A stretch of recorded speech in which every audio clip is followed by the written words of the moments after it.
Hello everyone, this is Dr. Chris Quigley coming from Charles Street Family Chiropractic. I'm here to teach you how to do the wobble chair today. The wobble chair is a key component of your care in the office. It creates loading and unloading cycles, which the spine really likes. All right, these loading and unloading cycles are shown in the literature to help speed healing of your spinal discs and your ligaments. Another benefit is it warms up your spine to get worked on, so that enables us to do your adjustments with much less force than typically with a not warmed up spine. So, key component is you want to hold onto those handles. You want to adjust the height so your knees are at 90 degrees, knees shoulder width apart. Now, I usually have folks start out side to side, and then you go front to back.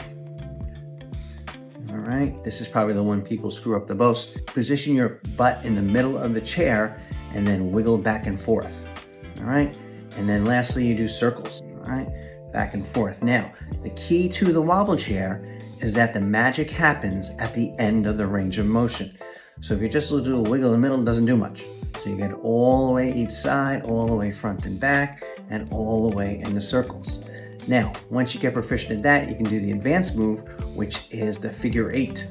All right, so go back in this way, fashion, and figure 8. Each time you do the wobble chair, you do it for 8 minutes. All right, and now the only people who don't do the wobble chair, if you have a hot disc, if there's a very inflamed disc, we want to keep that because obviously that might cause more inflammation. Now, another thing about wobble chair is that, especially if you have a chronic back issue, it might hurt a little bit when you first start doing the wobble chair. When I first started doing the wobble chair myself, it was sort of bugging me for like a month, and I called with Dr. Benton. I'm like, Doc, I'm doing this thing for a month. It's killing me. He says, good, do it more. So the moral of the story is, if you have a chronic issue in there, it's going to take some time for it to heal up. So don't be discouraged with that. This is Dr. Chris Quigley coming from Charles Street Family Chiropractic with how to do the wobble chair.